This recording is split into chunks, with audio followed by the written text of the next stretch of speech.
The Price of Shame by Monica Lewinsky. Monica Lewinsky is an American activist, television personality, fashion designer, and former White House intern. At the age of 22, she fell in love with her boss, Bill Clinton, the President of United States of America. 2 years later, in 1998, the Clinton-Lewinsky scandal broke online. The Price of Shame is a transcript from the talk Monica Lewinsky delivered the famous TED Talks on March 20, 2015. She was the woman who was publicly silent for a decade. After that, she gave her very first public talk at the Forbes 30 Under 30 Summit. 1,500 brilliant people, all under the age of 30. At the age of 22, she fell in love with her boss, and at the age of 24, she learned the devastating consequences. She wanted to know in that talk, was there anyone among them who didn't make a mistake or didn't regret it at the age of 22? In 1998, after having been swept into an improbable romance, she was then swept up into the eye of a political, legal, and media maelstrom like no one had seen before. This scandal was brought to the people by the digital revolution. Digital revolution means we could access all the information we wanted when we wanted it, anytime, anywhere, and when the story broke in January 1998, it broke online. It was the first time the traditional news was usurped by the internet for a major news story, a click that reverberated around the world. That night she went from being a completely private figure to publicly humiliated one worldwide. She was patient zero of losing a personal reputation on global scale almost instantaneously. This rush was to judge her, enabled by technology, led to mobs of virtual stone throwers. Now it was on social media, so people could still comment online, email story, and of course, email cruel jokes. News sources plastered photos of her all over to sell newspapers, banner ad online, and to keep people tuned to the television. She wore beret, that is woolen cap, which was her mistake. She was branded as tramp, tart, slut, or bimbo, and that woman. She was seen by many but actually known by few. It happened to her 17 years ago. There was no name for it, but now it is called cyberbullying and online harassment.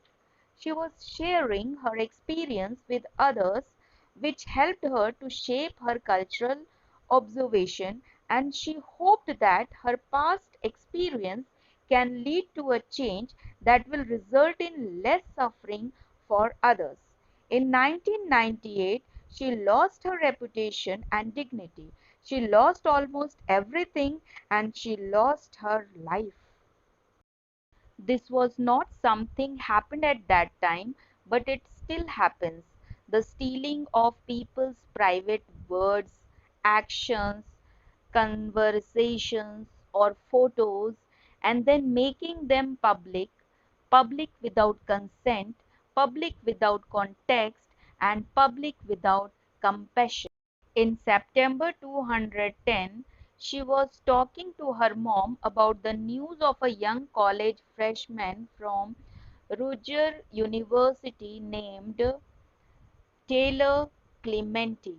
He was sweet, sensitive, and creative, and was secretly web scammed by his roommate while being intimate with another man. When the online world learned of the incident, the ridicule and cyberbullying ignited. A few days later, Taylor jumped from the George Washington Bridge to his death. He was only 18 at that time. This event made her mother reliving the time of 1998 when she sat by her daughter's bed at night, when she made her to take shower with the bathroom door opened, and reliving a time when both of her parents feared that she would be humiliated to death, literally.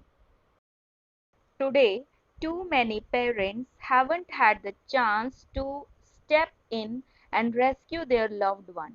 Too many have learned of their child's suffering and humiliation after it was too late. Taylor's tragic, senseless death was a turning point for her. It served to recontextualize her experiences, and she then began to look at the world of humiliation and bullying around her and see something different.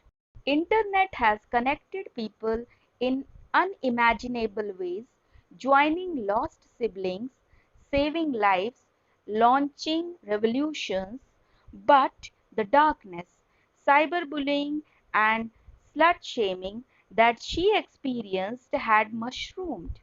Every day, online people, especially young people who are not developmentally equipped to handle this, are so abused and humiliated that they cannot imagine living to the next day, and some tragically don't. And there is nothing virtual about that.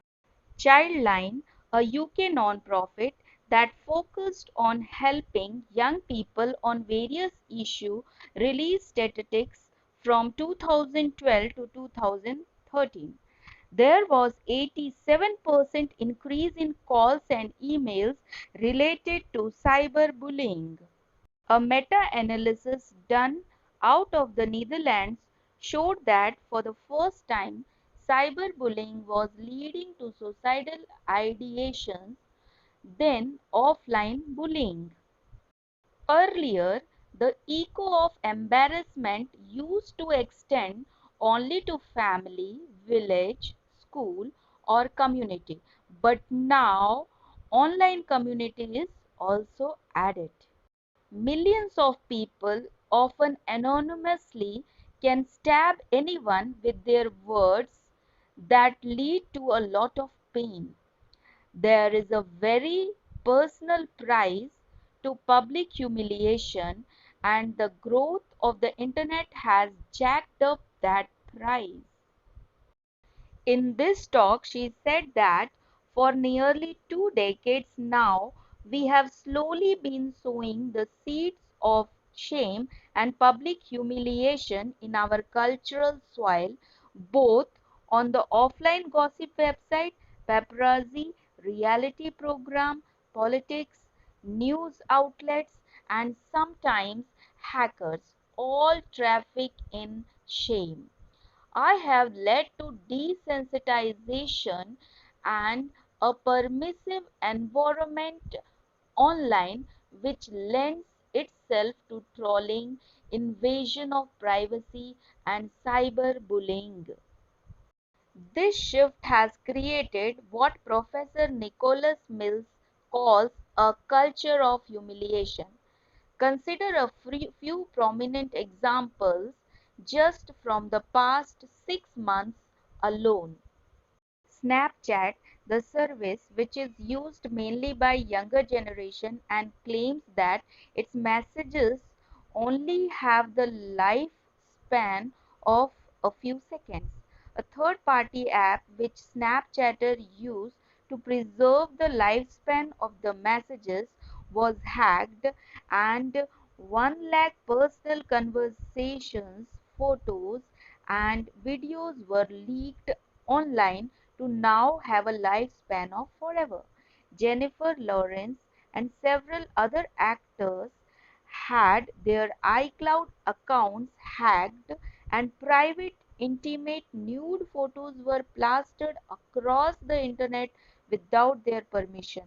One gossip website had over 5 million hits for this one story.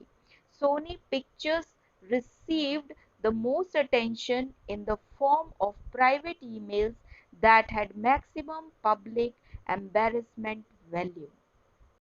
But in this culture of humiliation, there is another kind of price tag attached to public shaming.